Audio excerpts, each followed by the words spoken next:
हाँ जी, नमस्कार प्यारे साथियों, जय हिंद। कैसे हो आप सभी? स्वस्थ होंगे, मस्त होंगे और ज़बरदस्त तरीके के साथ में आप अपनी तैयारी को कर रहे होंगे। मैं हूं आपका साथी दुर्गेश और आप सभी का तहे दिल से स्वागत करता हूं दिव्य दृष्टि क्लासेज के यूट्यूब चैनल पर। आज के इस सेशन में हम ज़बरदस्त टॉप 10 करंट अफेयर्स के सवालों का एनालिसिस करेंगे और उसके पश्चात विजय सीरीज से संबंधित जो राजस्थान जीके के टॉप 10 सवाल है उनको भी हम देखने वाले हैं शानदार तरीके के साथ में। बेहतरीन प्रश्न होंगे, उनके बेहतरीन जवाबों को आपके बीच रखने वाला हूं। बिल्कुल राधे राधे, नमस्कार। कैसे हो भाई आप सभी? एकदम बढ़िया तो ना? स्वस्थ मस्त होने चाहिए और बढ़िया आराम से अपनी पढ़ाई को जारी रखें। लगातार अपने लक्ष्य की ओर बढ़ने के लिए हमें कंटिन्यूटी में रहना बहुत ज़रूरी है और आप सभी को पता है कि आपकी कंटिन्यूटी के लिए लगातार मैं आपके बीच में रहता हूं और अपनी क्लासेज लगातार होती है। ये मेरा बीच में 2-3 दिन जाना हुआ था, फिर भी मैंने सोचा कि आपका जो टाइम मैनेजमेंट है वो ख़राब ना हो, तो मैंने आपको प्रीमियर क्लास भी जो है आपको अवेलेबल करवाई है। वो भी आप लोगों ने बहुत अच्छे से देखी है और शानदार तरीके से हम आज के इस दिन का आगाज़ करने वाले हैं। बिल्कुल सबका स्वागत, अभिनंदन है मित्रों। Good morning, Radhe Radhe. सभी मस्त होंगे भाई? बढ़िया तो हो ना? चलो एक बार देख लेते हैं कौन कौन साथी लोग हैं जो अपने जुड़े हैं। अनुष्का शर्मा हैं, अंजलि वर्मा हैं, PM हैं, संजय मीणा हैं और वीरू गुजर हैं, नीलेश कुमार नीनामा हैं, पूनम भाकर हैं, शिव है और संजय गुर्जर हैं, संदीप बामणिया हैं, नरेंद्र माली हैं, निक्की चौधरी हैं, आशुतोष पारीक हैं, रोशनी मेघवाल हैं, सोनू मेवाड़ी हैं, जसवंत सिंह हैं, उपमा हैं, अजरम बम्बू है। चलिए मित्रों, सबका स्वागत, अभिनंदन। HR चंद्रा, हीरालाल यादव, कानू तिवारी, आप सबका स्वागत है, आप सबका अभिनंदन है। बिल्कुल दिव्य दृष्टि क्लासेज के यूट्यूब चैनल पर आप सबको पता है कि बेहतरीन और शानदार कंटेंट हम इस क्लास के लिए लागू करते हैं और आप सभी लगातार इस क्लास से जुड़े रहे तो एक दिन आपकी सफलता आपके कदम चूमेगी, ये मेरा आपसे वादा है। चलिए मित्रों, बिना किसी देरी के आगे बढ़ते हैं और उठो जागो तब तक मत रुको जब तक किसी लक्ष्य की प्राप्ति ना हो जाए। इसी क्योटेस के साथ में आज के इस दिन का आगाज करने वाले हैं आप सभी प्यारे मित्रों के साथ में। बिल्कुल सभी का नमस्कार, सभी को राधे राधे। एक बार बढ़िया जोरदार तरीके के साथ में आप सभी जुड़ जाइए मित्रों। बिल्कुल रोहित गंगानगर और राम मीणा हैं, अभिजीत सिंह हैं, भगवती जोरवाल हैं, खूब सारे साथी हैं, PU हैं। चलिए भाई, एकदम सबका स्वागत है, सबका अभिनंदन है मित्रों और करते हैं आज के इस दिन का शुरुआत और शानदार सवालों का एनालिसिस करेंगे। जैसा कि आप सभी को पता है, पहले मैं आपको रिवीजन करवाऊंगा कल जो पढ़ाए थे उन क्वेश्चंस का, फिर उसके पश्चात मैं आपको आज के 10 जो सवाल है उन पर एनालिसिस करके आपको बताने वाला हूँ। चलिए मित्रों, अब हम करें शुरुआत। देखिए, सबसे पहले एक छोटी सी इन्फॉर्मेशन मैं आपको दे दूँ। हजारों विद्यार्थियों ने इस राजस्थान जीके के लिए कॉम्बो टेस्ट सीरीज पर भरोसा जताया। एक ऐसी टेस्ट सीरीज जिसकी अगर मैं बात करूं तो प्यारे मित्रों आपके लिए 4 चांद लगा देगी ये टेस्ट सीरीज। ये ऐसी टेस्ट सीरीज है जो आपको टॉपिक वाइज मिलेगी और टॉपिक वाइज आपको सारे टेस्ट पेपर इसके अंदर आपको मिलने जा रहे हैं। लगभग मित्रों 100 से लेकर 115 पेपर इसके अंदर अपलोड हैं और लगातार डेली इसमें कोई ना कोई पेपर जो है मित्रों वो अपलोड का काम होता ही है। और ये ऐसी टेस्ट सीरीज है जिसमें मैं आपको बता दूं मित्रों, लगभग आपको 5000 से ज़्यादा मित्रों आपको टॉप MCQ मिलने वाले हैं। शानदार MCQ है इसके अंदर। PYQ जो स्टैंडर्ड लेवल के सवाल है वो भी इसके अंदर रखे गए हैं। और ये ऐसी टेस्ट सीरीज जिसकी अगर मैं बात करूं तो ये टेस्ट सीरीज आपके बीच में मित्रों बिल्कुल न्यू पैटर्न पर आधारित है। तो न्यू पैटर्न बेस्ड है ये टेस्ट सीरीज, ये भी आपको मैं बता देता हूँ। शानदार आपके बीच में ज़बरदस्त कंटेंट के साथ में ये टेस्ट सीरीज है और कॉम्बो एक ऐसी टेस्ट सीरीज जिसकी अगर बात करें तो ओनली आपके मित्रों ये 51 रुपये के अंदर अवेलेबल है। मात्र 51 रुपये में आपको एक कॉम्बो टेस्ट सीरीज मिलेगी जिसमें आपको 3 सब्जेक्ट के टेस्ट पेपर मिलेंगे। राजस्थान कला संस्कृति के 1600 से ज़्यादा सवाल हैं, राजस्थान हिस्ट्री के 1400 से ज़्यादा सवाल हैं और राजस्थान के करंट अफेयर्स के 1000 से ज़्यादा सवाल इसके अंदर इंक्लूड है।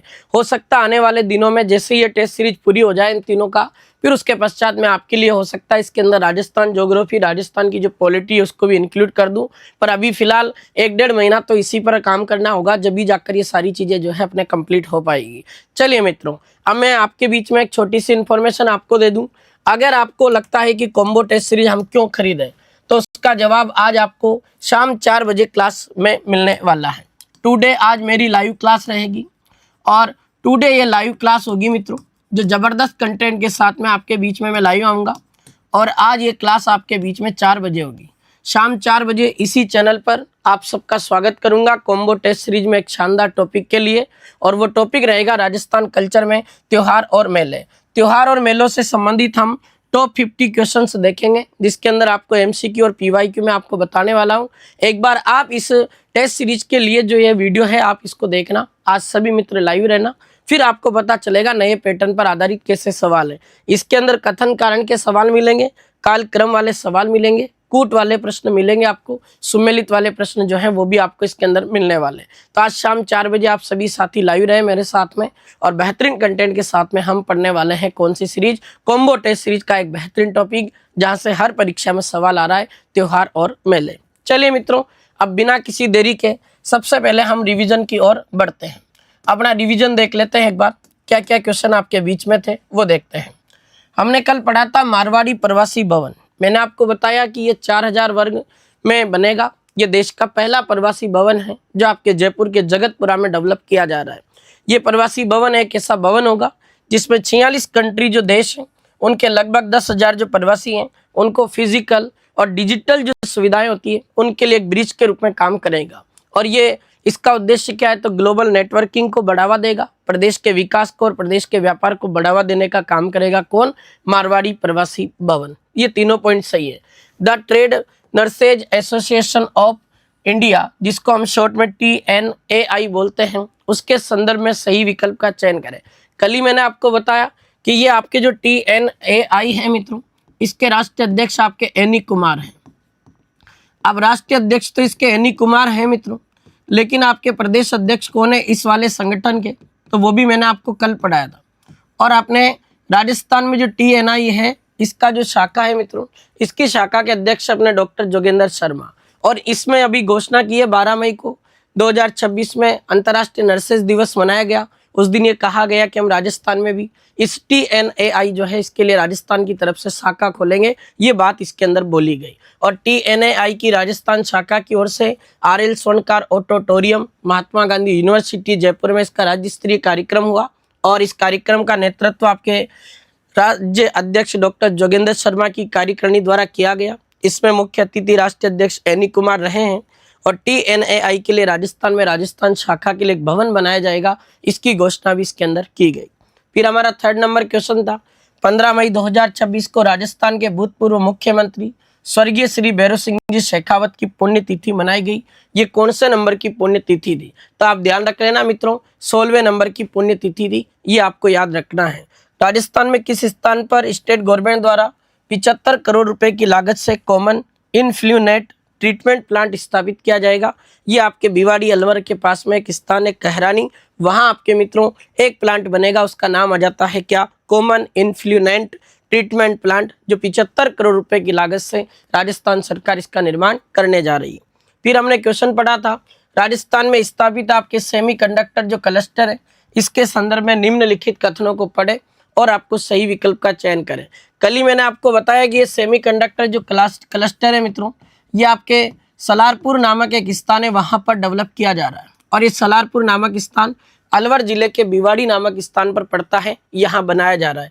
ये सेमीकंडक्टर जो क्लस्टर होगा मित्रों, इसमें कौन काम करेगा? तो एक कंपनी आपकी, उसका नाम आता है मित्रों आपके सहस्रा। तो सहस्रा नाम की एक सेमीकंडक्टर कंपनी है, वो इसको डेवलप करने का काम कर रही है। और ये प्रदेश का पहला सेमीकंडक्टर होगा, जो आपको ध्यान रखना है। और आपको मैंने पढ़ाया था भी मित्रों, अपने राजस्थान गवर्नमेंट के द्वारा सेमीकंडक्टर पॉलिसी भी लॉन्च की गई थी। और वो पॉलिसी कब लॉन्च की गई थी? तो 18 मार्च 2026 में राजस्थान सरकार ने अपने सेमीकंडक्टर जो अपने पॉलिसी है मित्रों, इसका अपने लॉन्चिंग भी किया था, ये भी आपको पता होना चाहिए। तो सेमीकंडक्टर पॉलिसी जो है ये 18 मार्च को आपके मित्रों राजस्थान सरकार ने अपने लॉन्च की थी, ये भी क्वेश्चन आपको याद होना चाहिए।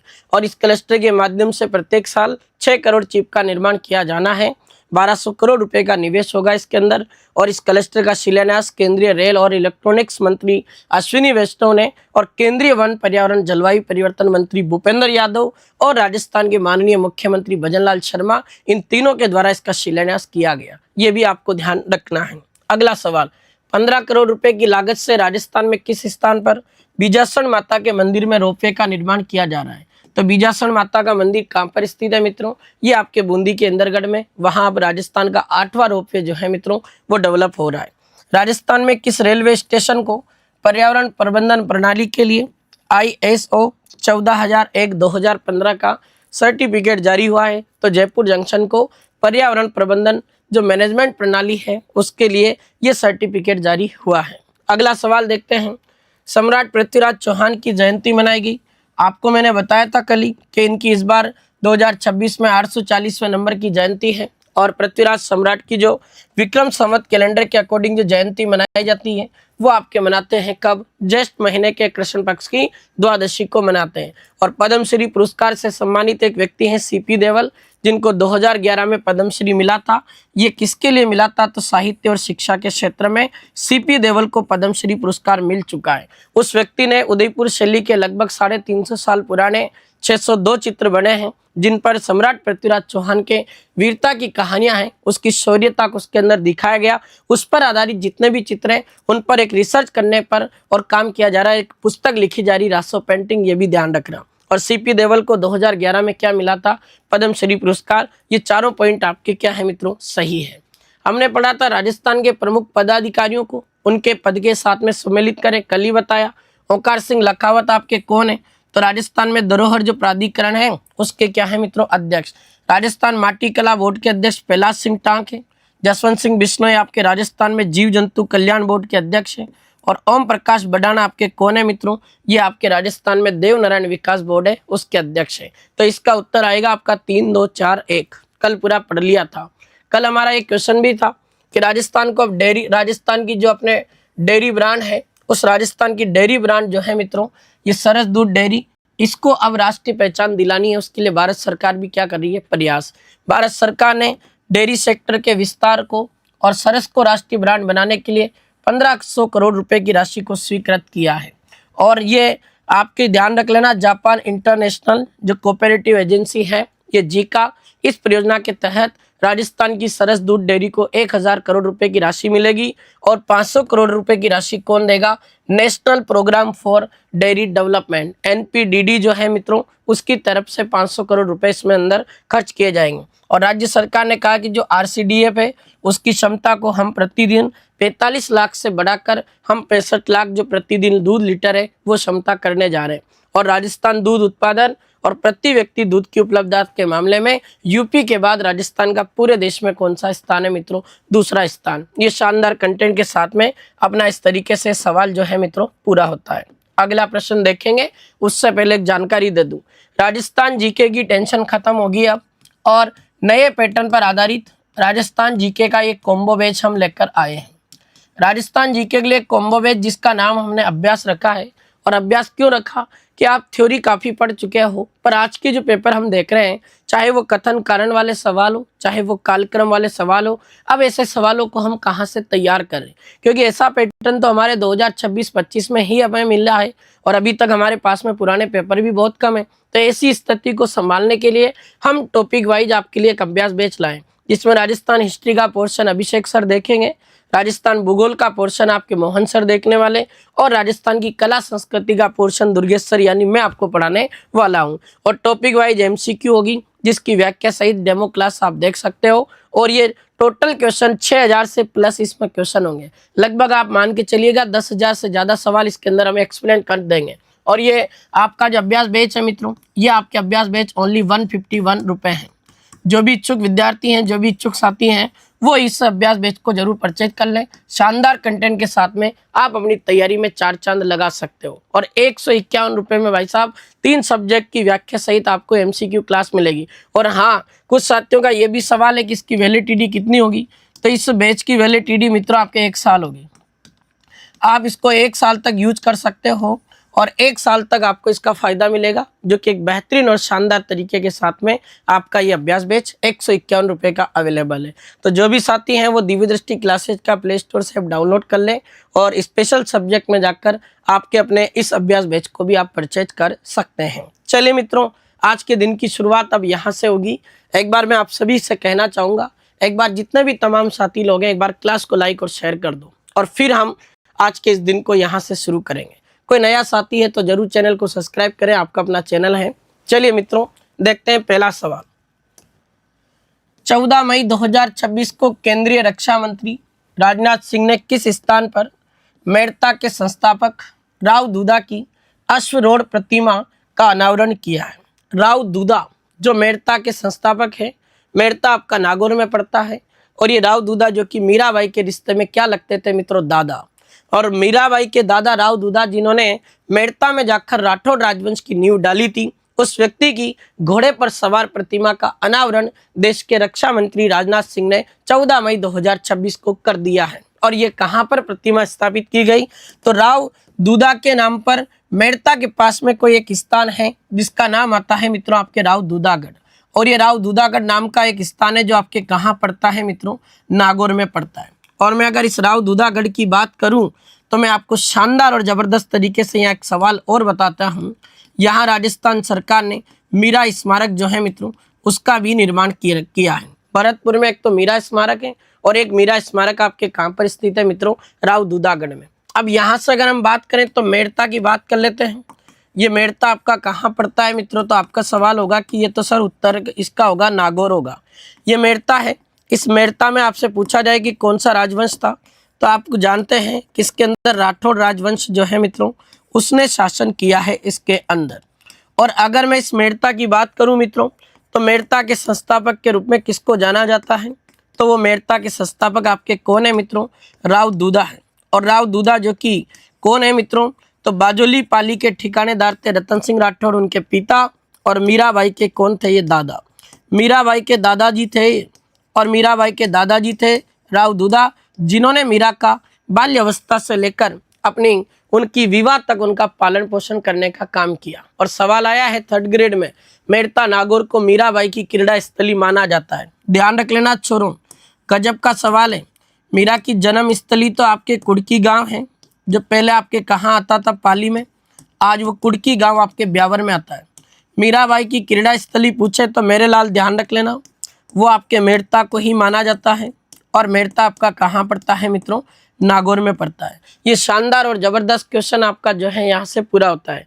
मकराना आपको पता है मित्रों, ये नागौर में पड़ता है और वाइट मार्बल के लिए फेमस है। सफ़ेद मार्बल, सफ़ेद संगमरमर के लिए फेमस है आपके कौन सा स्थान, ये मकराना। परबतसर आपके पहले नागौर में था, आज ये डिडवाना कुचामन में है, जहाँ तेजाजी महाराज का मुख्य पूजा स्थल है।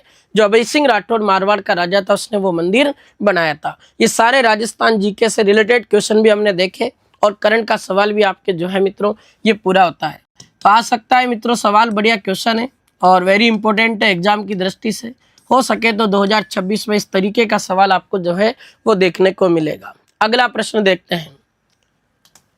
देश की प्रतिष्ठित रिलायंस फाउंडेशन फुटबॉल एकेडमी में चयनित होने वाले राजस्थान के प्रथम फुटबॉलर कौन बने हैं? बहुत बढ़िया क्वेश्चन है। अब राजस्थान का एक ऐसा बंदा जो कि राजस्थान का पहला फुटबॉलर है जो अब देश की प्रतिष्ठित रिलायंस फाउंडेशन जो आपके फुटबॉल एकेडमी है उसके अंदर बंदा अपने खेलेगा। और ये आपके जो राजस्थान जो आपके रिलायंस फाउंडेशन जो आपके फुटबॉल एकेडमी है मित्रों, ये कहाँ पर स्थित है? तो ये एकेडमी आपके आ जाती है मित्रों न्यू दिल्ली, या इसका हेड क्वार्टर है। अब राजस्थान का एक ऐसा बंदा जो इस एकेडमी के अंदर खेलेगा और अपना प्रदर्शन करेगा, वो राजस्थान का पहला फुटबॉलर कौन बना है, उस बंदे का नाम आता है आपके अभिजोत सिंह।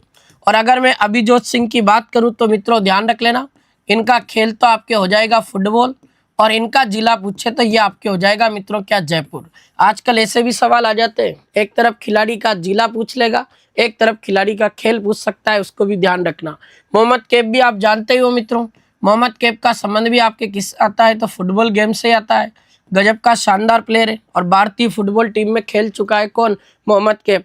मार्तन रैना जो कि आपको पता है मित्रों, ये आपके जो एफएसएल है आईपीएल की तर्ज पर जो अपने एफएसएल लॉन्च की गई थी फुटबॉल सुपर लीग, उसके अंदर पश्चिम बंगाल की कोलकाता टीम ने मार्तन रैना को खरीदा था। ये भी आपको मित्रों पता होना चाहिए। और मार्तन रैना जिनका संबंध आपके कौन से गेम से आता है मित्रों, ये फुटबॉल से आता है। मान सिंह राजवी ये भी फुटबॉल के प्लेयर हैं। और अभिजोत सिंह जो कि जयपुर के एक युवा फुटबॉलर जो अब देश की प्रतिष्ठित रिलायंस फाउंडेशन जो आपके फुटबॉल एकेडमी नई दिल्ली है मित्रों, उसके अंदर बंदा राजस्थान का पहला फुटबॉलर बना है जो वहां उसके अंदर खेलेगा।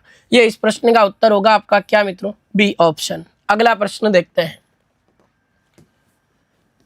13 मई 2026 को आर्थिक मामलों की कैबिनेट कमेटी ने 2026-27 के लिए जो मित्रों खरीफ की फसलें हैं, उन खरीफ की फसलों के लिए अपने एमएसपी बढ़ा दी है।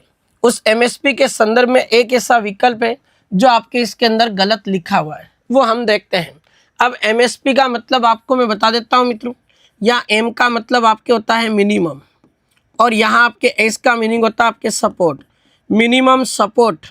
और आपके पी का मीनिंग होता है क्या मित्रों, प्राइस। तो मिनिमम सपोर्ट जो प्राइस है, जिसको हम मित्रों क्या कह सकते हैं, इसको हम कह सकते हैं न्यूनतम समर्थन मूल्य। मतलब आपकी जो फसल है कम से कम इस वाले दाम पर तो आपकी फसल बिकेगी, और नहीं बिके तो उसको गवर्नमेंट के द्वारा खरीदा जाएगा। ये एमएसपी होता है। अब एमएसपी जो है मित्रों, ये 13 मई 2026 को देश की अपने केंद्रीय जो कैबिनेट कमेटी है आर्थिक मामलों की, उसने 2026-27 के लिए जो खरीफ की फसलें हैं उसमें क्या किया, अब एमएसपी जो रेट है उसको बढ़ा दिया। अब देखते हैं किसके लिए क्या रखी गई। तो धान के लिए ये एमएसपी 72 रुपये प्रति क्विंटल के हिसाब से इसको बढ़ाया है, और बाजरे के लिए 56 रुपये प्रति क्विंटल को बढ़ा दिया गया, ज्वार के लिए 54 रुपये प्रति क्विंटल बढ़ा दिया गया, और मित्रों आपके मक्का के लिए 50 रुपये। ये यहाँ गलत हो जाता है। मक्का के लिए मित्रों आपके कितने रुपए बढ़ाए गए, तो याद रख लेना मेरे लाल, ये 56 रुपये जो है मित्रों ये एमएसपी पर बढ़े हैं, और प्रति क्विंटल कितने रुपए बढ़े, 56।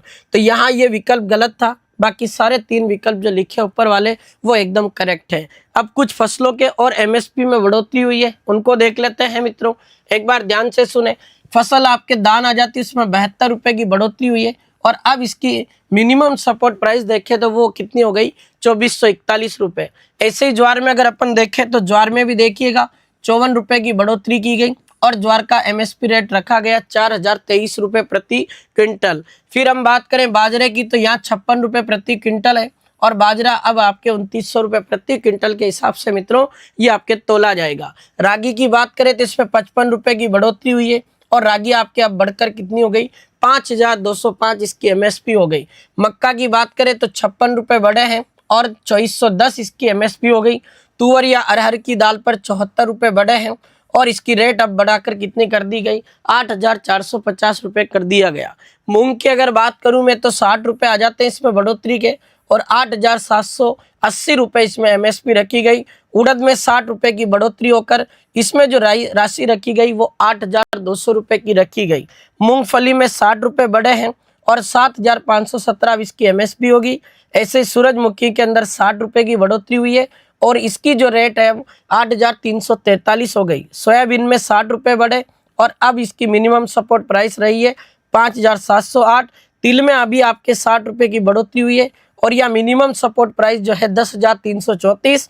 कपास के अंदर 56 रुपये की बढ़ोतरी हुई है, और एमएसपी रेट रखी गई आपके 8,267।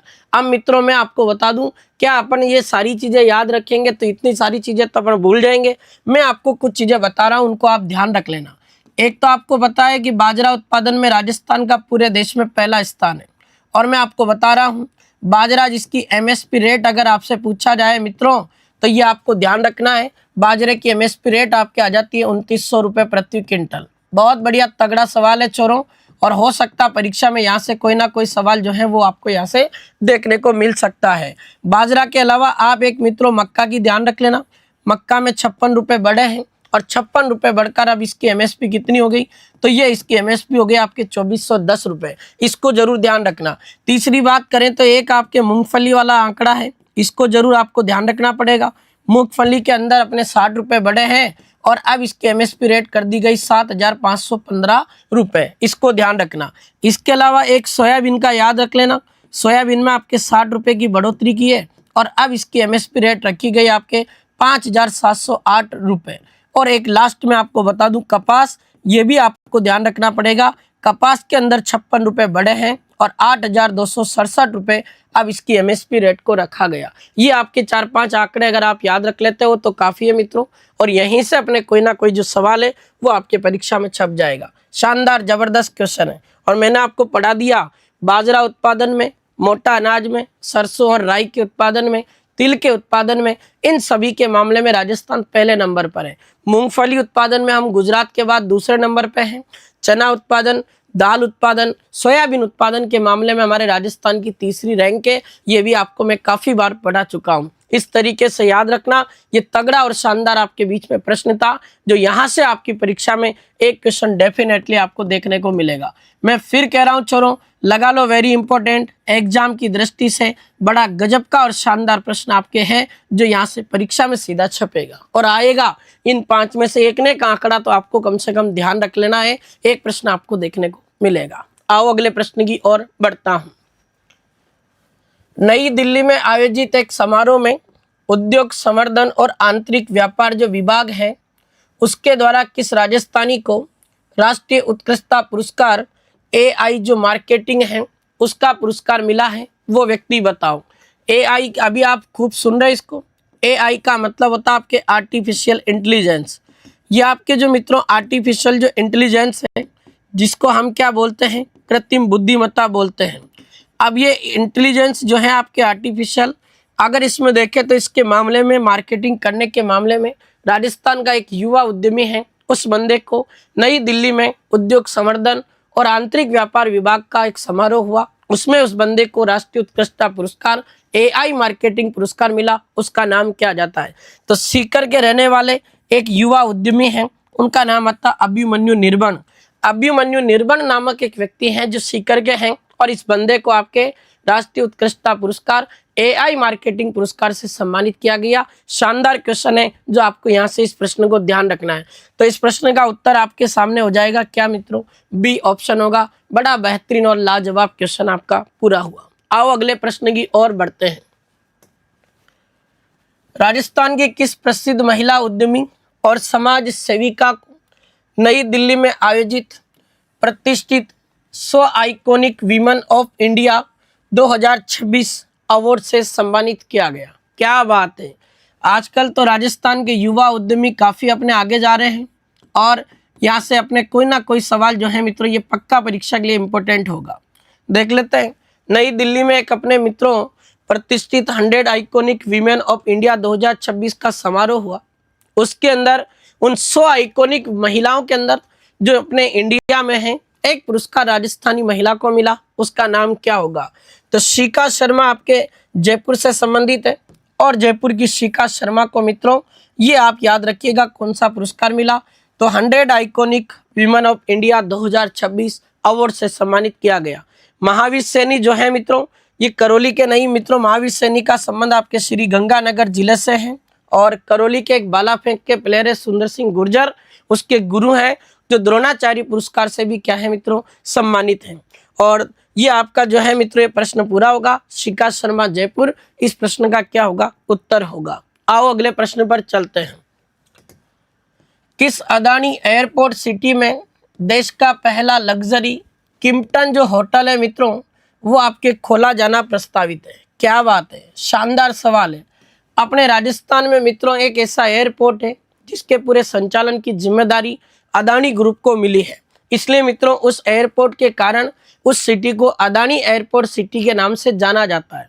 अब यहाँ देश की पहली आपके लग्जरी किम्पटन जो होटल है मित्रों उसको खोला जाएगा।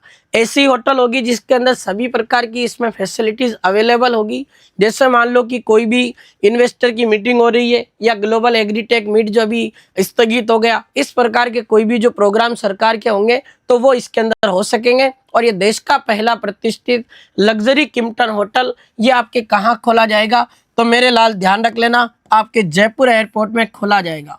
और ये आपका जयपुर एयरपोर्ट जो कि आपको पता है मित्रों ये राजस्थान का पहला आपके क्या है मित्रों अंतर्राष्ट्रीय हवाई अड्डा है जो आपके सांगानेर में स्थित है। और इसी जयपुर एयरपोर्ट में ये अदानी ग्रुप के माध्यम से लग्जरी किम्पटन होटल जो है मित्रों इसको खोला जाएगा। ये आपका सवाल है, बेहतरीन और शानदार क्वेश्चन। और मैंने अभी पढ़ाया आपको, इसी जयपुर एयरपोर्ट को आपके मित्रों एक पुरस्कार मिला है। और पर्यावरण जो प्रबंधन प्रणाली है, कल ही तो आपको बताया था, पर्यावरण प्रबंधन प्रणाली हेतु अपने जयपुर एयरपोर्ट को मित्रों किससे सम्मानित किया गया? तो एक ISO 14001/2015 जो मित्रों आपके सर्टिफिकेट है वो प्रमाण पत्र इसको जारी हो चुका है। ये भी आपको जो है मित्रों पता होना चाहिए। शानदार और जबरदस्त क्वेश्चन है, यहाँ से आपका कोई ना कोई सवाल बन सकता है। तो इस प्रश्न का उत्तर भी आपका क्या होगा मित्रों? ए होगा। कोटा में आपको पता है मित्रों एक एयरपोर्ट जो आपके बन रहा है यहाँ पर चर्चा में रहा था और उसका नाम आता है मित्रों आपके ग्रीनफील्ड एयरपोर्ट। ये कोटा में आपके ग्रीनफील्ड एयरपोर्ट बनेगा मित्रों। और ये ग्रीनफील्ड एयरपोर्ट जो है मित्रों ये आपके कितनी भूमि पर बनने जा रहा है? तो 440 जो यहाँ पे हेक्टेयर भूमि है मित्रों उसके अंदर ये बनेगा। और लगभग इस ग्रीन फील्ड एयरपोर्ट पर 1507 करोड़ रुपए की जो राशि है मित्रों वो खर्च की जा रही है। ये भी क्वेश्चन आपके करंट में रहा था और परीक्षा में आपको पूछा जा सकता। इस क्वेश्चन को भी याद रख लेना, तगड़ा क्वेश्चन है छोरों, और परीक्षा में छपेगा सीधा ये सवाल, याद रखना। अब ये आपके देश का जो प्रतिष्ठित आपका जो मित्रों किम्पटन होटल है देख लेते हैं। ये देश का पहला लग्जरी किम्पटन होटल जो जयपुर एयरपोर्ट में बनेगा, और इस एयरपोर्ट के लिए मित्रों एक समझौता किया गया। ये समझौता किसके बीच हुआ है? तो अदानी एयरपोर्ट होल्डिंग्स लिमिटेड नाम की कंपनी है जो एयरपोर्ट का रखरखाव उसके संचालन की जिम्मेदारी लेती है।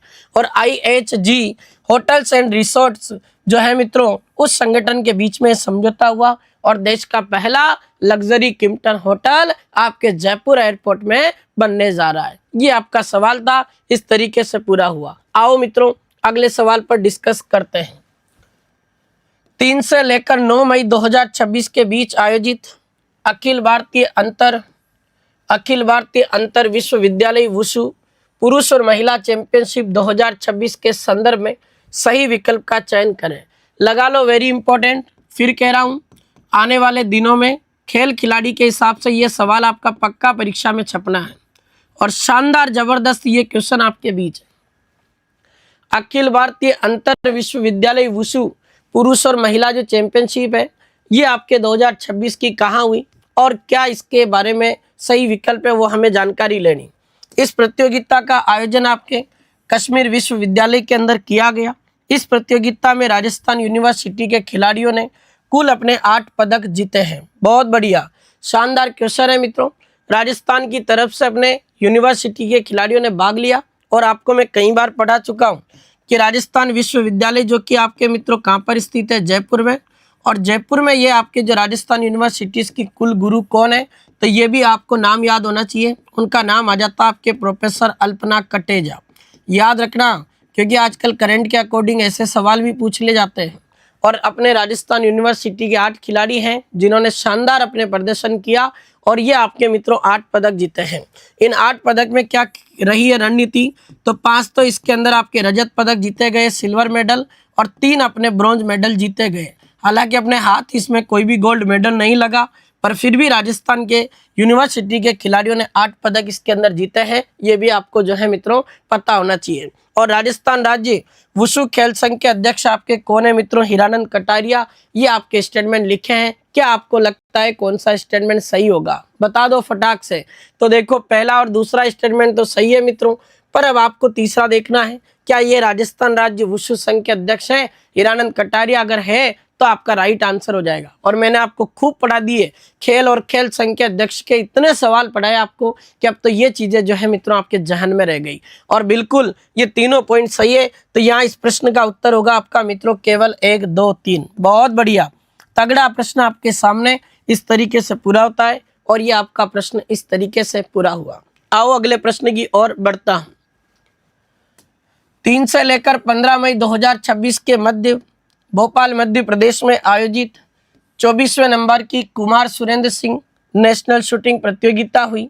उसमें एक राजस्थानी निशानेबाज ने 50 मीटर राइफल में 3P यानी 3 पोजीशन स्पर्धा के अंदर अपने एक ब्रॉन्ज मेडल जीता। उस खिलाड़ी का नाम क्या होगा?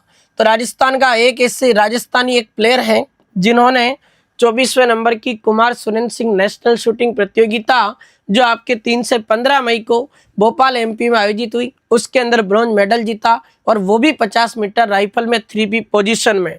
उस प्लेयर का नाम क्या जाता है मित्रों? तो मानिनी कौशिक का नाम आता है, जिनका संबंध आपके जयपुर से आता है। तो मानिनी कौशिक जयपुर के एक प्लेयर है, शूटर हैं, और इनके द्वारा क्या जीता गया?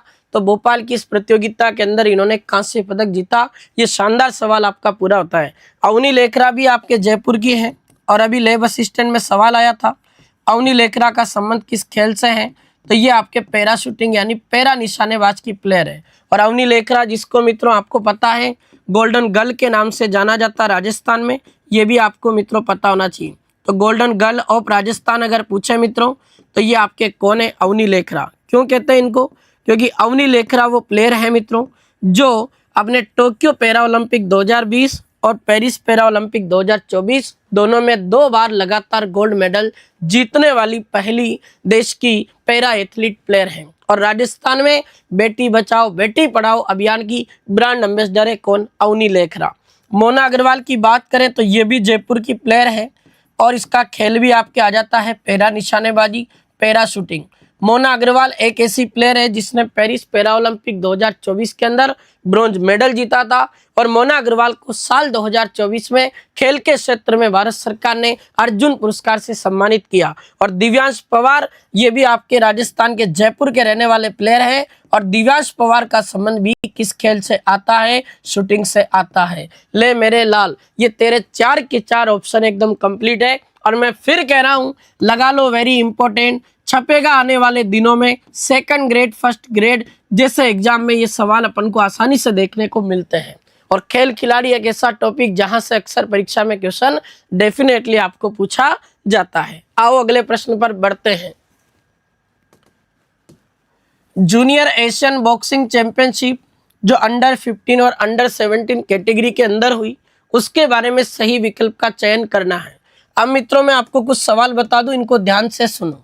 जूनियर एशियन जो आपके बॉक्सिंग चैंपियनशिप है, जो अंडर 15 और अंडर 17 कैटेगरी के अंदर ये चैंपियनशिप हुई और मई 2026 में इसका आयोजन मित्रों आपके कहाँ पर हुआ? तो ताशकंद नाम की एक जगह पड़ती उज्बेकिस्तान में। यहाँ ताशकंद नामक स्थान पर इस प्रतियोगिता का आयोजन हुआ। तो पहला स्टेटमेंट तो इसके अंदर जो लिखा है ये एकदम 100% सही है। इसका आयोजन आपके ताशकंद उज्बेकिस्तान के अंदर हुआ है। अब राजस्थान की तरफ से क्या योगदान रहा वो देखें। इस प्रतियोगिता में यश कुमार नाम के एक प्लेयर हैं जिन्होंने कजाकिस्तान के बॉक्सर सायत राकिमबेर्दी को 4-1 से हराकर 33 किलोग्राम कैटेगरी के अंदर स्वर्ण पदक जीता है। अब मित्रों आजकल के सवाल देखे ना आपने, पहले तो सवाल आता किसने गोल्ड मेडल जीता, अब आजकल क्वेश्चन ऐसे आते किसको हराकर गोल्ड जीता। तो अपने राजस्थान के यश कुमार ने कजाकिस्तान के बॉक्सर सायत आपके राकिमबेर्दी को 4-1 से हराया और बंदा इसमें 33 किलोग्राम कैटेगरी के अंदर गोल्ड मेडल लाया है। यश कुमार का संबंध आपके राजस्थान के भरतपुर जिले में एक धनसोटी नाम का गांव पड़ता है, वहां से इसका संबंध आता है। और जूनियर एशियन बॉक्सिंग चैंपियनशिप जीतने वाले राजस्थान के पहले बॉक्सर बने हैं कौन? यश कुमार। बहुत बढ़िया सवाल। तो जूनियर एशियन बॉक्सिंग चैंपियनशिप जीतने वाले प्रथम राजस्थानी कौन बने हैं मित्रों? तो ये आपके यश कुमार बने। तो यहाँ आपके जो चारों स्टेटमेंट लिखे इस प्रतियोगिता के बारे में, ये चारों सही है। और ध्यान रख लेना सवाल आएगा, हाल ही में चर्चा में रहे यश कुमार का संबंध किस खेल से? बॉक्सिंग से। 33 किलोग्राम कैटेगरी के अंदर बॉक्सिंग में क्या लाया? गोल्ड। याद रखना, यहाँ इस प्रश्न का उत्तर होगा क्या? डी ऑप्शन, उपयुक्त सभी। और मैं आपको कई बार पढ़ाता हूँ, कोटा की एक बॉक्सर है अरुंधति चौधरी जो 70 किलोग्राम कैटेगरी में जहां खेलती है वहां गोल्ड लाती है। ये भी क्वेश्चन आपको पता है। अगला प्रश्न देखते हैं करंट अफेयर्स का शानदार क्वेश्चन। 25 मई 2026 से प्रारंभ हो रही राज्य स्तरीय सीनियर कोलविन शील्ड का आयोजन कहाँ किया जाएगा? ये 25 मई 2026 से प्रारंभ होगी और राजस्थान सरकार इसका आयोजन करवा रही है। स्टेट लेवल की सीनियर कोलविन शील्ड प्रतियोगिता है जब राजस्थान के 3 शहरों में आयोजित होगी। जयपुर में इसका आयोजन होगा, जोधपुर में होगा और उदयपुर में होगा। तो राजस्थान में जयपुर, जोधपुर, उदयपुर 3 शहरों में आपके राज्य स्तरीय सीनियर जो कोलविन शील्ड प्रतियोगिता है उसका आयोजन किया जाएगा। ये 25 मई से शुरू होगी। ये रहे आपके आज के करंट अफेयर्स के टॉप 10 सवाल जिनका पूरा एनालिसिस आपके बीच मैंने कर दिया। और अब अपन बात करेंगे राजस्थान जीके के सवालों की, विजय सीरीज की। उससे पहले मित्रों मैं आपको एक छोटी सी जानकारी दे दूं। राजस्थान की सभी प्रतियोगी परीक्षाओं हेतु आपके लिए दिव्य दृष्टि क्लासेज के एप्लीकेशन पर मैं लेकर आया हूं आपके लिए एक दक्ष बैच जो आपको पूर्ण रूप से पूर्ण बनाएगा। ऐसा बैच जिसके अंदर मित्रों आपको राजस्थान का जो आपके करंट अफेयर्स है मित्रों, ये अपन डेली यहाँ पढ़ते हैं। ये क्लास आपकी कंटिन्यू इसके अंदर चल रही है। अब इस राजस्थान के करंट अफेयर्स को अगर आपको मित्रों टॉपिक वाइज आपको बेहतरीन तरीके के साथ में एमसीक्यू फॉर्म के रूप में पढ़ना है तो ये टॉपिक वाइज एमसीक्यू बैच है जो आपको इसके अंदर मिलने जा रहा है।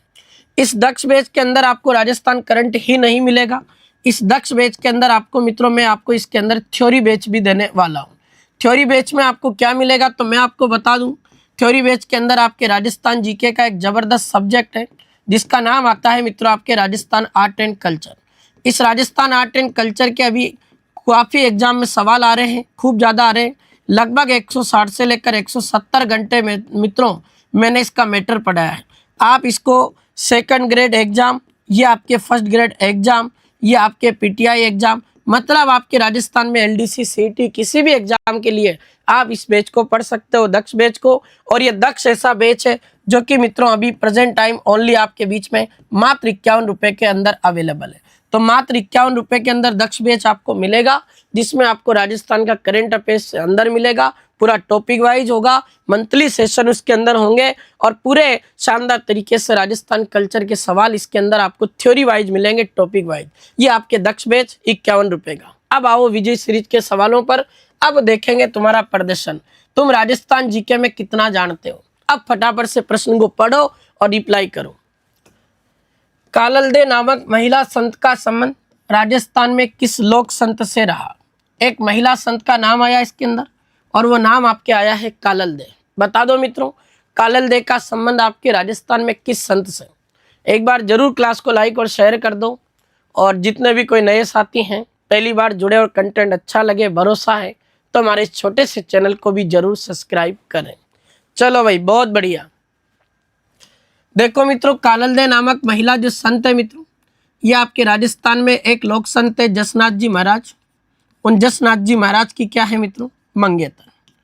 तो जसनाथ जी महाराज की रिश्ते में मंगेतर लगती थी, इनकी केवल संगाई हुई थी, शादी रही हुई थी। और जसनाथ जी महाराज ने आपको पता एक संप्रदाय चलाया था, उसका नाम आता है मित्रों आपके जसनाती संप्रदाय। ऐसा जसनाती संप्रदाय जिसके अंदर 36 नियमों का पालन किया जाता है और जाल वृक्ष और मोर के पंख को पवित्र मानता है। और ये जसनाती एक ऐसा संप्रदाय है जिसकी प्रमुख पीठ आपके कत्रियासर में है और कत्रियासर आपका पड़ता है बीकानेर। और यही जसनाती सिद्ध पुरुषों के द्वारा जसनाथ जी महाराज की आराधना में एक अग्नि नृत्य किया जाता है जो केवल पुरुष करते हैं। और अभी सवाल आया था ये लेब असिस्टेंट में, तो इस तरीके के क्वेश्चन भी जो है मित्रों आपको देखने को मिलते हैं। अगला प्रश्न पढ़ो। छोटी तीज, तिल चौथ, निर्जला एकादशी, गंगा दशमी आदि पर्व को कैलेंडर वर्ष के आधार पर सही काल क्रम में व्यवस्थित करें। शानदार क्वेश्चन है। बताओ मित्रों, ये 4 आपके तिथियां लिखी हुई है त्योहार की, और इनको आपको विक्रम संवत कैलेंडर के अकॉर्डिंग चैत्र से फाल्गुन के महीने में जाते हुए काल क्रम के अकॉर्डिंग जमा के बताना है। बता दो आराम से, नो डाउट भाई। बढ़िया जोरदार क्वेश्चन है। और क्या होगा इसका आंसर, शानदार तरीके से बताइएगा, फिर मैं आपको बताऊंगा इसका आंसर क्या होने वाला है। चलो भाई देखें एक बार। छोटी तीज आपको पता जयपुर की प्रसिद्ध है, जिसको सावनी तीज भी कहते हैं, और ये आती है आपके श्रावण महीने के शुक्ल पक्ष की तृतीया को। ये छोटी तीज है, जबकि बड़ी तीज आती है भाद्रपद के कृष्ण तृतीया को। तिल चौथ की बात करें तो मित्रों ये माघ महीने में आती है, और माघ महीने के कृष्ण पक्ष की चतुर्थी को मनाते हैं हम क्या, तिल चौथ। याद रख लेना, जिसको संकट हरण चतुर्थी कहते हैं। निर्जला एकादशी आपके ज्येष्ठ महीने में आती है मित्रों, और ज्येष्ठ माह के शुक्ल पक्ष की एकादशी को मनाई जाती है निर्जला एकादशी। बिना जल पिए व्रत होता है। गंगा दशमी का पर्व आपके ज्येष्ठ में आता है, और ये ज्येष्ठ महीने के शुक्ल पक्ष की दशमी को मनाई जाती है। तो ज्येष्ठ माह के शुक्ल पक्ष की दशमी को गंगा दशमी होती है। ये आपका प्रश्न है। अब इसको कालक्रम के अकॉर्डिंग जमाना था, तो पहले देखें तो अपना आएगा गंगा दशमी का पर्व 4 नंबर, फिर आपका तीसरा नंबर आएगा। फिर अगर हम देखें तो सावन का महीना आएगा तो पहला नंबर, और फिर माघ आएगा दूसरा नंबर। 4 3 1 2 जिसने भी दिया था उनका सही था। कुछ साथी इसको गलत पड़ गए, इसलिए गलत आंसर हो गया। 3 4 1 2 नहीं होगा। रिहान और सितारा शर्मा, आप थोड़ा देखो ध्यान से कौन सा पर्व कब आएगा, ये सारी चीजें आपके सामने हैं। चलूं अगले प्रश्न पर। ऐसे क्वेश्चन आएंगे, मैं फिर कह रहा हूं, कथन कारण कालक्रम वाले सवाल तो तुम्हारा काल बन जाएंगे, और काल बनेंगे तो इनको अच्छे से तैयार करना है अपन को। चलो अगला प्रश्न पढ़ो। किसके अनुसार मेवाड़ के गुहिल ईरान के बादशाह नौशेखा आदिल की संतान है। बहुत बढ़िया। मेवाड़ में आपको पता है कि गुहिल या सिसोदिया राजवंश है। अब मेवाड़ के गुहिल शासकों को ईरान के बादशाह नौशेखा आदिल की संतान किस इतिहासकार ने बताया, उस इतिहासकार का नाम आपको बताना है। बताओ फटाक से कमेंट करके। शानदार और जबरदस्त प्रश्न आपका ये है, क्या होगा आंसर। चलिए मित्रों फटाक से बताइए। अनोन यूजर ने बताया अबुल फजल, वेरी गुड, क्या बात है, और एकदम सही आंसर दिया है मित्रों।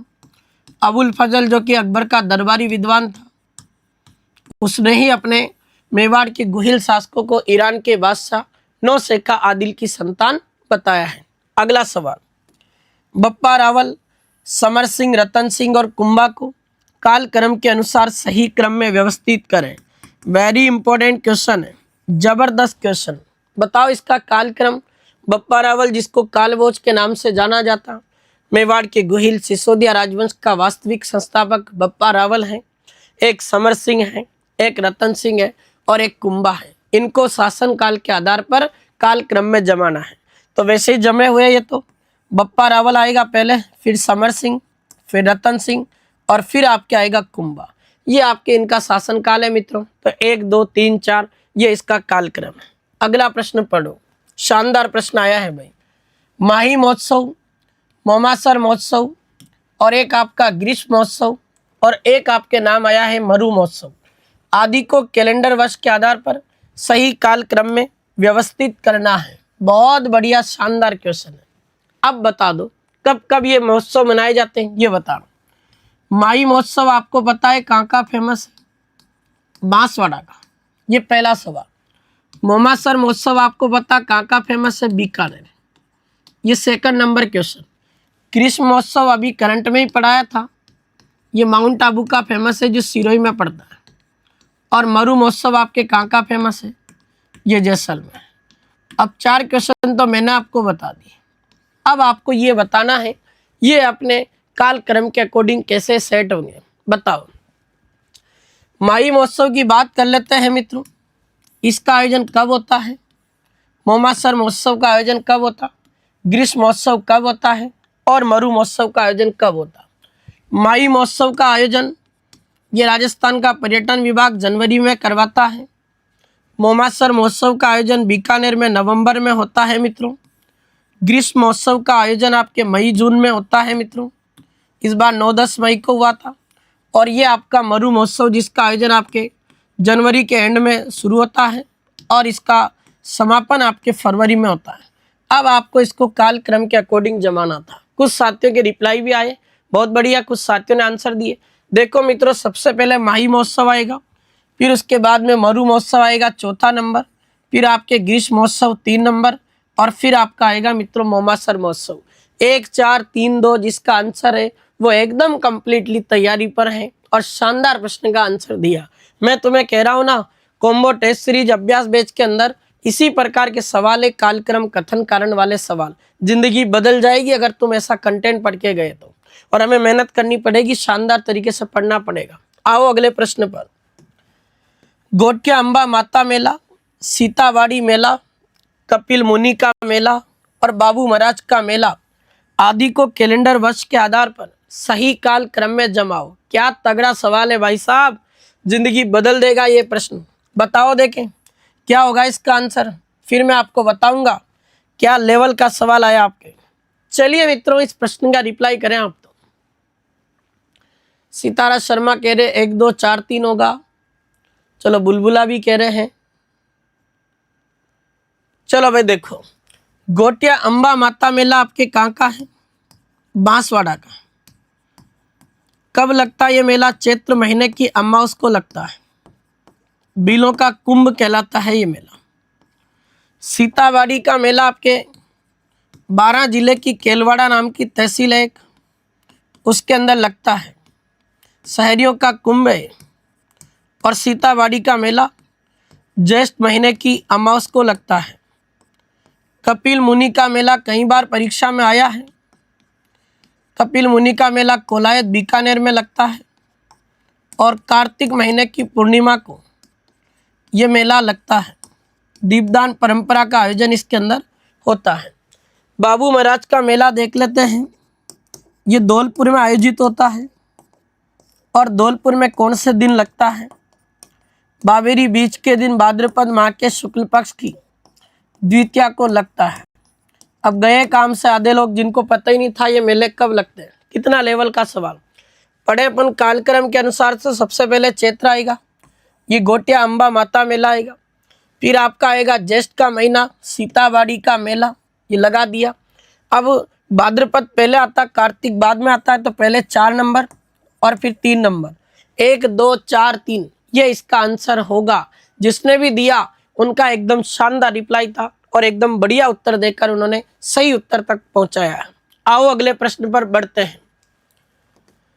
निर्जला एकादशी, देवशयनी एकादशी, देव उठनी एकादशी और देव जुलनी एकादशी आदि को कैलेंडर वर्ष के आधार पर सही काल क्रम के अंदर जमाना है। अब ये तो आप बता दोगे भाई, बढ़िया तगड़ा क्वेश्चन है। अब बता दो कब कब ये एकादशी आती है और महीनों के अकॉर्डिंग कैलेंडर के आधार पर देखकर सही काल क्रम में जमाओ। अब आए तगड़े सवाल। अब होंगे क्वेश्चन, तो कल्चर के सवाल तो इसी को बोलते हैं। बता दोगे इसका आंसर? देखो, हम बात करें निर्जला एकादशी की, तो ज्येष्ठ माह में आती है, शुक्ल पक्ष में आती है। एकादशी है तो एकादशी तारीख होगी। आपको बता, देवशयनी एकादशी आषाढ़ में आती है मित्रों, शुक्ल पक्ष में आती है एकादशी को। देवशयनी एकादशी, देव उठनी एकादशी कब आती है? तो मेरे लाल ये आती है आपके कार्तिक महीने के शुक्ल पक्ष की एकादशी को। और ये आपके देव जुलनी, जिसको जल जुलनी एकादशी कहते हैं, ये आती है आपके भाद्रपद महीने के शुक्ल पक्ष की एकादशी। ले मेरे लाल, अब आएगा तो सबसे पहले जेठ वाला आएगा, तो पहला पॉइंट। फिर दूसरा आएगा आषाढ़, देव उठनी बाद में आएगी, पहले देव जुलनी आएगी, तो पहले इसमें 4 नंबर और फिर आपका तीसरा नंबर। 1 2 4 3 जिसका था उनका एकदम राइट आंसर था और वो सही उत्तर तक पहुंचे। आओ अगले प्रश्न पर। राजस्थान में हर्षनाथ महादेव मंदिर, श्री आपेश्वर महादेव मंदिर, समेलिया महादेव मंदिर और पांडुपोल हनुमान मंदिर आदि को उनकी स्थिति के साथ में सही सम्मिलित करें। कर देंगे भाई। आपको पता हर्षनाथ महादेव मंदिर कहाँ स्थित है? तो ये हर्ष पर्वत शिखर पर बना हुआ, गुवक नाम का शासक था, उसने बनाया। श्री आपेश्वर महादेव मंदिर आपके रानीवाड़ा में है और रानीवाड़ा आपके पड़ता सांचौर के नज़दीक। ये रानीवाड़ा सेवड़िया, रानीवाड़ा तहसील है अपने, और जालोर में आती है। यह आपेश्वर महादेव मंदिर है, ये आपको करंट में भी पढ़ाया था मैंने। फिर आपके आता समेलिया महादेव मंदिर, तो ये समेलिया नाम का महादेव मंदिर कहाँ पर स्थित है? कूरज में। कूरज नाम की जगह कहाँ पड़ती है? राजसमंद में, ये भी आपको पता है। फिर हम बात करें यहाँ से पांडुपोल हनुमान मंदिर की, तो ये आपको पता अलवर में। और यहाँ कैसी प्रतिमा है? तो हनुमान जी को इसमें लेटी हुई अवस्था में, यह अपने हनुमान जी को, बालाजी महाराज को शयन मुद्रा के अंदर बताया गया। क्या गजब का प्रश्न, और ये आपका पूरा हुआ। और देखते हैं कुछ सवाल और बच्चे हो तो। गणगौर घूमर नृत्य अकादमी की स्थापना कब हुई? तो गणगौर घूमर नृत्य अकादमी की स्थापना 1986 में होती है। इसकी संस्थापिका आपके किशनगढ़ के महाराजा अपने यज्ञ नारायण सिंह की पुत्री गोवर्धन कुमारी है। और गणगौर घूमर नृत्य अकादमी का एक सवाल यहाँ से बनता है, इसका संचालन आपके कहाँ से होता है? तो इस संचालन की बात करें तो मुंबई से होता है, जो आपके महाराष्ट्र में है। और आज का विजय सीरीज राजस्थान जीके का अंतिम सवाल, राजस्थान का एकमात्र शास्त्रीय नृत्य का नाम क्या है? तो क्लासिकल डांस आपका एकमात्र कौन है? कथक। और कथक नृत्य का आदिम घराना आपके जयपुर है। वर्तमान घराने आपके कौन है? लखनऊ बनारस है। भानुजी महाराज ने 13वीं शताब्दी से डांस शुरू किया था कथक, इसको भी ध्यान रखना। अब इसी तरीके के कालक्रम वाले सवाल राजस्थान कला संस्कृति के पढ़ना चाहते हो तो इस अभ्यास बैच के अंदर जुड़िएगा। और ये जीके कॉम्बो बैच है, जो आपके कथन कारण कालक्रम वाले सवाल, न्यू अपने सवाल है कूट वाले, उसके आधार पर यह बैच हमने लॉन्च किया। ओनली 151 रुपये के अंदर ये बैच आपके अवेलेबल है। शानदार कंटेंट के साथ में आपको ये अभ्यास बैच मिलेगा, और वो भी मिलेगा आपको अब मात्र 151 रुपये में। 151 रुपये के साथ आप इस अभ्यास बैच को खरीदें। राजस्थान जीके में हिस्ट्री, राजस्थान जीके में ज्योग्राफी और कल्चर को तीनों स्पेशल सब्जेक्ट के स्पेशलिस्ट के साथ में आप तैयार करें। और जो भी कोई व्यक्ति अपने राजस्थान जीके के सवाल में हिस्ट्री, कल्चर और ज्योग्राफी के अपने बेहतरीन तरीके से राजस्थान हिस्ट्री, कल्चर और करंट के सवाल करना चाहता है, वो मात्र 51 रुपये की टेस्ट सीरीज को परचेज कर सकता है। और शानदार कंटेंट आपको इसके अंदर मिलेगा। उस टेस्ट सीरीज का नाम है कॉम्बो। तो कॉम्बो टेस्ट सीरीज को परचेज कर सकते हैं 51 रुपए के अंदर। 5000 से ज्यादा इसके अंदर सवाल है, नए पैटर्न पर आधारित है। और आपका अभ्यास बैच जो आप लॉन्च कर आप ले सकते हैं इसको, ये अभ्यास बैच आपका रहेगा 151 का। और आज शाम को 4 बजे मेरे साथ जुड़िएगा। कॉम्बो टेस्ट सीरीज का डेमो आपको मैं दिखाता हूँ और कथन कारण वाले सवाल, कूट वाले प्रश्न, कालक्रम वाले सवाल, त्योहार और मेलों के आपको मिलेंगे टॉप 50 क्वेश्चन आज शाम 4 बजे लाइव क्लास में। आज के इस सेशन को अगर अच्छा लगा तो लाइक और शेयर जरूर करके जाइएगा। और मैं इतना ही कहूँगा कि अगर आप पहली बार जुड़े हो हमारे इस छोटे से चैनल पर, तो हमारे अपने इस छोटे से चैनल को भी जरूर सब्सक्राइब कीजिएगा। आपका बहुत बहुत धन्यवाद। मिलता है शाम 4 बजे। जय हिंद। आप सभी प्यारे साथियों को एकदम शानदार तरीके के साथ मैंने पूरा पढ़ाने का प्रयास किया। बहुत बहुत धन्यवाद। इसकी पीडीएफ आपको मिलेगी मित्रों अभ्यास बेच के अंदर, और ये वाली पीडीएफ आपको मिलेगी कहाँ? टेलीग्राम चैनल पर। Thank you so much.